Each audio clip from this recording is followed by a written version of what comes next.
3 days ago, between the hours when daylight begins its descent and darkness claims the sky, you walked through what those who operate in spiritual intelligence circles recognize as a character extraction operation, a covert assessment engineered not by human hands, but by forces that exist in dimensions most people never acknowledge. This was not a random emotional upheaval or an unfortunate coincidence of bad timing.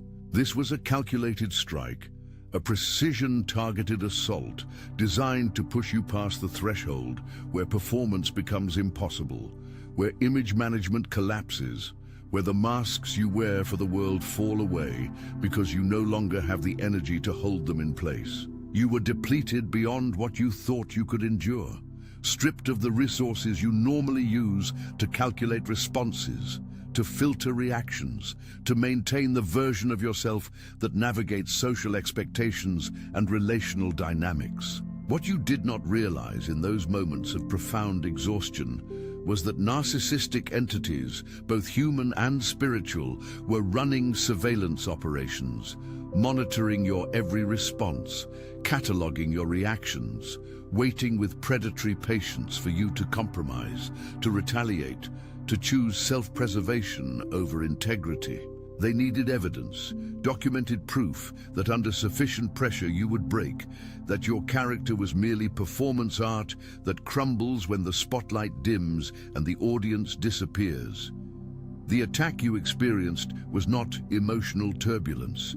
It was psychological warfare executed with military precision, designed to extract your worst self, to pull from the depths of your being the darkest impulses you keep buried under layers of discipline and spiritual practice. Narcissists, whether human operatives or their assigned monitoring spirits, deploy a specific tactic that spiritual intelligence communities call exhaustion harvesting. They study you, they learn your rhythms, they identify your breaking points, and then they wait. They wait until you are mentally depleted, emotionally drained, physically exhausted, until you are running on reserves you did not know you had. They wait until your defenses are down, your filters have failed, your capacity for calculated response has evaporated. Then they strike. Why? Because they understand something most people never consider. Integrity requires energy. Maintaining character under pressure demands resources. When those resources are gone, when you are operating on empty, your true nature surfaces. If that true nature is compromised, corruptible, capable of cruelty or revenge, they have gained leverage. They have evidence they can use in spiritual courtrooms, documentation they can present to block your elevation. But if your true nature, even in depletion, even when you are too exhausted to try, remains rooted in mercy, restraint, and integrity, they have lost. Their operation has failed. Their investment in your destruction has yielded nothing but confirmation of your worthiness. That is why in the trilogy, The 3 Keys to a Prosperous Life, the link is in the pinned comment, I explain how the enemy's greatest tactical error is assuming your goodness is performance rather than transformation. The narcissistic entities in your life, whether they manifest as toxic family members, envious colleagues, or monitoring spirits assigned to document your failures, operate from a fundamental misunderstanding of what has happened to you over these years of suffering and refinement. They believe your kindness is strategy, that your mercy is manipulation, that your restraint is calculated self-interest. They cannot comprehend that the oil of genuine transformation has penetrated so deep into your being that even when you are too tired to perform goodness, you still choose it. Even when no one is watching, even when retaliation would be justified, even when bitterness would be understandable, your default setting has shifted. Your autopilot is no longer self-protection or revenge. Your autopilot is mercy. And that distinction, that fundamental shift in your core operating system, just destroyed their entire operation. The specific scenarios of your 72-hour test vary depending on what access points the enemy has in your life, but the structure is always the same. Perhaps it was a betrayal that emerged from someone you trusted, a verbal assault that came at you from an unexpected direction, a moment of profound isolation where no human witness could observe your response, a temptation placed with surgical precision exactly when you were too tired to resist. The narcissistic playbook is simple and ancient. When humans are exhausted, they choose the easy path. When depleted, they default to revenge, bitterness, selfish protection. But you did not. In that moment, when every logical calculation would have justified a harsh response, when every emotional impulse screamed for retaliation, when your exhaustion gave you permission to abandon your principles, you chose differently. Not because you were trying to be spiritual, not because you were performing for an audience, but because the transformation that has been happening in you over years of fire and pressure has fundamentally altered who you are. Your character is no longer something you do, it is something you are. What you experienced 72 hours ago was not merely human-level psychological warfare. There were monitoring spirits assigned specifically to you, dimensional entities tasked with documenting evidence of your unworthiness, building legal cases in spiritual courtrooms where commissioning approvals are processed. These beings operate like prosecutors in unseen dimensions, collecting data points, cataloging failures, presenting reports to authorities that govern spiritual promotions. Their job is straightforward. Prove that you are not ready for the level of authority heaven wants to release into your life. Their strategy is equally straightforward. Create conditions extreme enough that you will compromise your character when no human is watching, when the pressure is maximum and your resources are minimum. The 72-hour window is not arbitrary. It carries weight in spiritual law. It represents the time frame where final evidence is compiled before major spiritual transitions, before commissioning ceremonies, before dimensional promotions that alter the trajectory of your existence. If the monitoring spirits could document you responding with bitterness, manipulation, cruelty, or revenge during that 72-hour window, the commissioning scheduled for tonight would be legally blocked.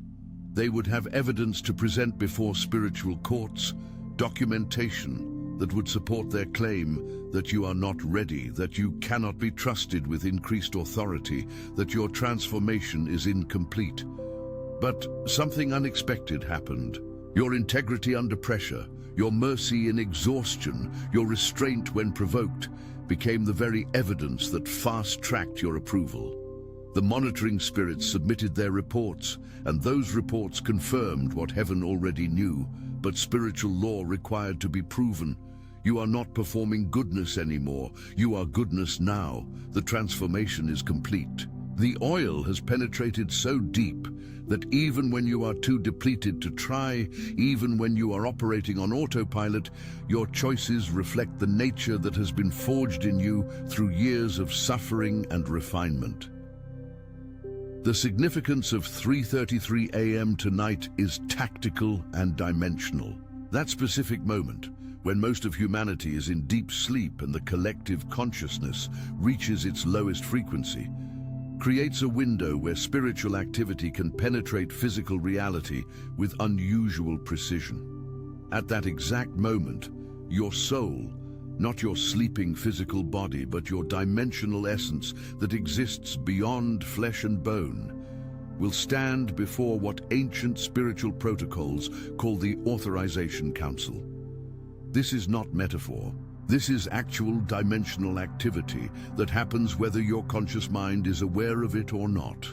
3 specific clearances will be granted to you, downloaded into your spiritual operating system, activated in your consciousness. The first clearance is accelerated wisdom, which means you will begin to know things before they are explained to you. Understanding will arrive before teaching. Solutions will surface before problems are fully articulated. The second clearance is unshakable peace, which means you will maintain calm when everyone around you is panicking. You will remain stable when chaos erupts. Your emotional center will hold when storms hit. The third clearance is spiritual authority, which means your presence will carry weight that does not require announcement. Your words will land with impact you do not have to manufacture. Your decisions will influence outcomes in ways that transcend normal human influence. These are not magical powers or supernatural abilities in the way religious fantasy imagines them. These are operational capacities, dimensional tools that activate based on proven character.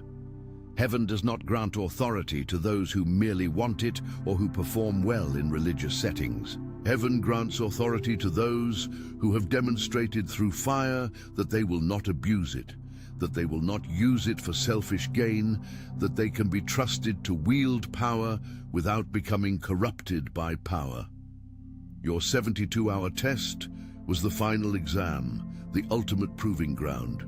And you passed not because you tried hard, but because you have been transformed so completely that integrity is now your nature, not your effort.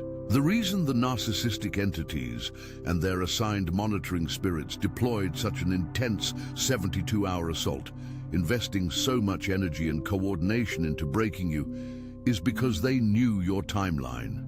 Spiritual intelligence leaked into their networks. Information circulated in dimensions most humans never access. Word got out that you were scheduled for commissioning tonight, that heaven had marked you for elevation, that the Authorization Council was preparing to grant clearances that would fundamentally alter your capacity to operate in this world. The enemy had one last window to disqualify you, one final opportunity to collect evidence that could block your promotion, one more chance to prove you were not ready. When someone passes from the category of promising potential to the category of proven reliability, they move from being watched by the enemy to being targeted by the enemy. The shift in how darkness treats you is not punishment for doing something wrong. It is confirmation that you are doing something profoundly right. The envy you experience from narcissistic entities is not about what you possess materially. It is about what you are becoming spiritually. Anointed authority that cannot be manipulated, harvested, or controlled. A frequency of operation that exposes their dysfunction simply by existing in the same space. Here is the hidden purpose behind the exhaustion you endured 72 hours ago. The reason heaven allowed you to be pushed past every limit you thought you had. Heaven needed to see who you are when you do not have the energy to be anyone other than your true self. Religious settings taught you that God cares about your prayers, your scripture memorization, your spiritual disciplines, your church attendance. That is surface-level monitoring, elementary assessment. What the spiritual realm actually tracks at the highest levels is this: who are you when the masks fall off because you are too tired to hold them up? Who are you when no one is watching and you have permission to be your worst self? Who are you when exhaustion strips away every filter and your core essence is laid bare? Your theology can be memorized, your spiritual vocabulary can be learned, your religious performance can be rehearsed, but your character can only be revealed under pressure. And 72 hours ago, under the most intense pressure you have experienced in this season, your core essence emerged from beneath all the layers of discipline and practice. And it was integrity, not performed integrity, not calculated integrity, not strategic integrity designed to impress observers, authentic integrity that exists because you have been transformed at depths most people never reach. The narcissists in your life, whether they are family members, colleagues, former friends, or romantic interests who never understood your value, will notice something shifted in you over the past 72 hours, though they will not be able to name what changed. Your frequency altered. The silent power you now carry operates at a vibration that either exposes their dysfunction, causing them to distance themselves because your presence makes them uncomfortable, or triggers their envy, causing them to escalate their attacks because they sense you accessed something they can never reach. Both responses confirm the same truth. You are no longer operating at their vibration. You have graduated from their jurisdiction. The monitoring spirits that were assigned to catalog your failures have been reassigned because you passed beyond their authority level. The spiritual prosecutors who were building cases against you just had their evidence files sealed with a notation that reads, "Subject cleared for elevation." Tomorrow morning, when you wake from sleep, you will feel mental clarity that seems almost eerie, like fog that has been clouding your discernment for months, suddenly evaporated overnight. Not reduced. Not improved. Gone. Completely cleared. Problems that used to paralyze you will suddenly feel solvable. Decisions that used to overwhelm you will become obvious. Paths forward that were hidden will reveal themselves. This is not positive thinking or motivational psychology. This is what happens when heaven grants accelerated wisdom clearance. Your mind gains access to dimensions of understanding that were previously blocked. You will also notice emotional stability that surprises you, a groundedness that feels new and unfamiliar. Situations that used to trigger you will not reach you the same way. People who used to drain your energy will not have access anymore. Their words will bounce off you rather than penetrate. Their provocations will fail to ignite the reactions they are designed to produce. And you will start seeing synchronicities too perfect to be random, coincidences too precise to be accidental. You will need something and it will appear. You will think of someone and they will reach out. Doors will open that you did not knock on. Resources will show up that you did not request. The universe is reorganizing reality around you because you can now be trusted with that level of favor. But here is the warning that must be delivered with maximum clarity. The one trap that can revoke everything you received tonight: spiritual pride. When you wake tomorrow and feel that clarity, that peace, that favor flowing toward you, there will be a whisper, subtle and seductive, that says, "I am better than those people still struggling. I am special. I finally made it. I deserve this because I am superior." If you feed that thought, if you allow elevation to become arrogance, if you use your new authority to look down on those still fighting battles you have overcome, you will lose everything you just received. The crown granted tonight is not a trophy celebrating your superiority. It is a tool authorizing your service. The moment you use your spiritual authority to elevate yourself above others rather than lift others toward their own elevation, you begin your descent. Humility is not pretending you are not powerful. Humility is remembering that your power came at a cost, and that cost creates compassion, not contempt. Your commissioning tonight carries a purpose larger than your personal elevation. Humanity is entering a period of unprecedented upheaval. Systems that seem permanent are collapsing. Institutions that appeared trustworthy are being exposed. Authorities that claimed legitimacy are being questioned. In the chaos that is already beginning and will intensify in the months and years ahead, people will desperately search for living proof that integrity can survive hell, that peace can outlast panic, that character can be forged under fire without being destroyed by fire. You are that proof. Not because you never struggle, not because you have perfect answers, but because your life demonstrates that transformation through suffering is real, that it is possible to walk through darkness without becoming darkness, that pressure can refine rather than destroy. When people encounter your stability in the middle of their storm, they will want to know your secret. And your secret is not something you explain with words. Your secret is something you became through fire. The people assigned to your next season, the connections heaven has prepared to cross your path, will be drawn to you without understanding why. Their spirits recognize the authority you carry, even if their conscious minds cannot articulate what they sense. These are not casual connections. These are divine assignments, souls you are meant to impact, lives you are meant to alter, destinies you are meant to influence. But others will be repelled by you, also without understanding why. Their dysfunction cannot coexist with your frequency. Their low vibration patterns are exposed by your high vibration presence. Their compromise is highlighted by your integrity. Both reactions, attraction and repulsion, confirm the same thing. You are no longer operating at the level you were 72 hours ago. Your tolerance for low-frequency environments will vanish. Conversations you used to tolerate because you thought you had to will feel toxic. Places you used to endure because you thought you had no choice will drain you instantly. Relationships you used to maintain because you felt obligated will reveal themselves as incompatible. When something feels wrong, leave. You are not being rude. You are being obedient to your upgraded discernment.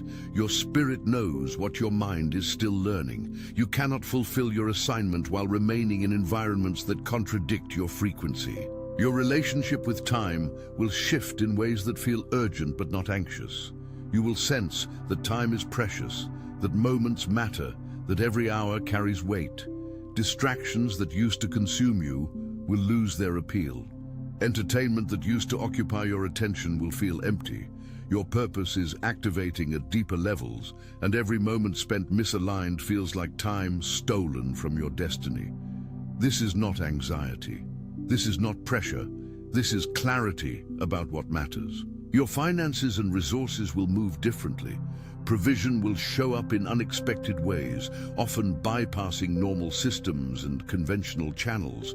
Money will arrive from sources you did not anticipate. Opportunities will open that you did not pursue. You will always have exactly what you need, exactly when you need it, though it will rarely arrive the way you expect. This is divine logistics responding to proven stewardship. Heaven watches how you manage little before it trusts you with much, and you just proved you can be trusted. There is a phenomenon that happens in the spiritual realm when someone passes a character extraction operation as significant as the one you just completed. The monitoring spirits assigned to you submit their reports, and those reports circulate through dimensions where assignments are made and resources are allocated. When your report confirmed integrity under pressure, mercy in exhaustion, restraint when provoked, alarm bells went off in the kingdom of darkness. Alerts were sent to higher-level demonic princes who govern territories and influence systems. They received intelligence that someone under their jurisdiction just graduated to a threat level that requires escalated response. This is why you may notice in the days immediately following tonight's commissioning that attacks intensify rather than decrease, that warfare escalates rather than subsides, that the enemy seems more active rather than less. This is not because you did something wrong.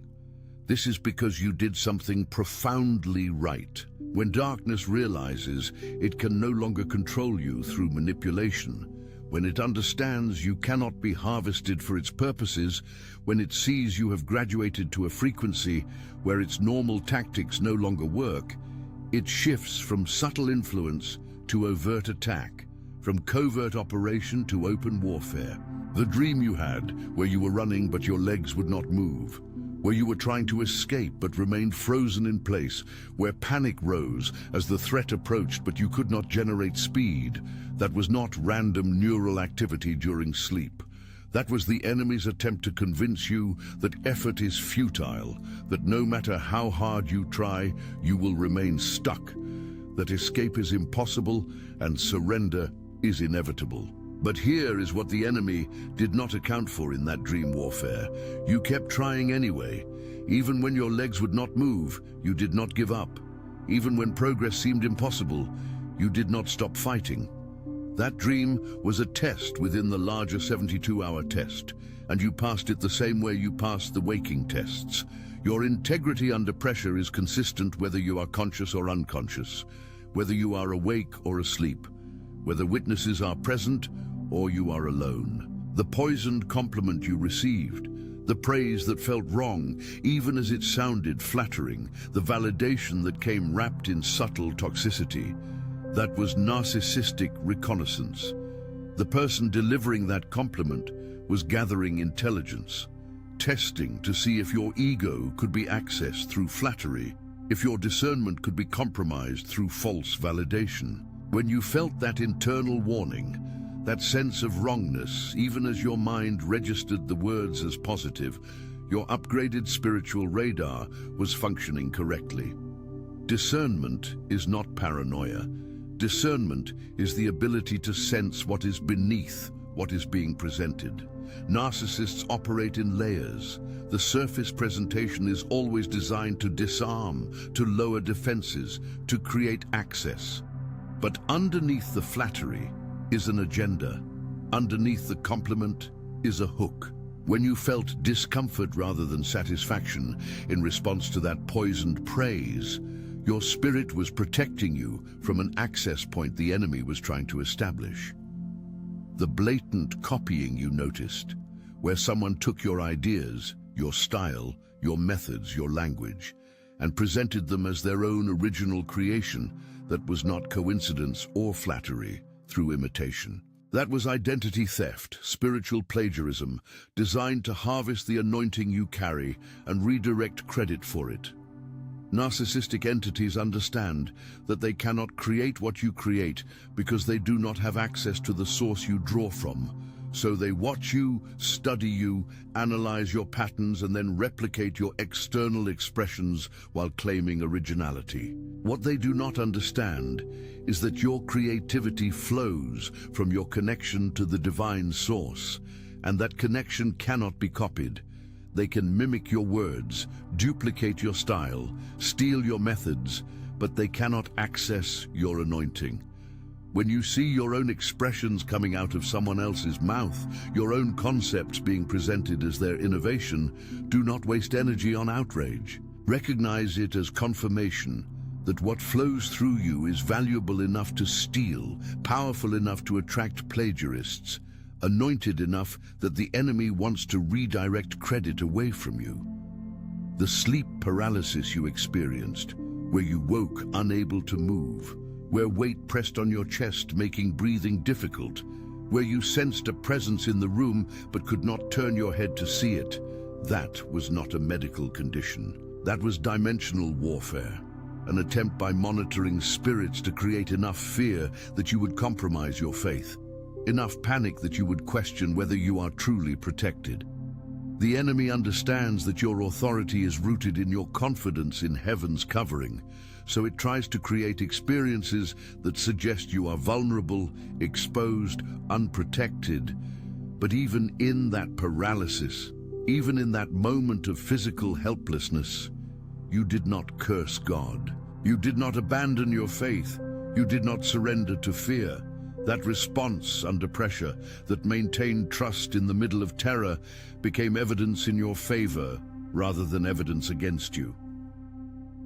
The burnt bulb phenomenon you have been noticing, where light bulbs blow out when you enter rooms, where electrical devices malfunction in your presence, where electronics behave erratically around you, that is not faulty wiring or bad luck with appliances. That is electromagnetic interference created by the frequency you now carry. When someone undergoes the level of spiritual transformation you have experienced, their personal frequency shifts. They begin operating at a vibration that affects physical matter, particularly electrical systems. Light bulbs are sensitive to frequency shifts. Electronics respond to electromagnetic fields. When you walk into a room carrying high-frequency spiritual authority, low-frequency electrical systems sometimes cannot handle the interference. This is not something you are doing wrong.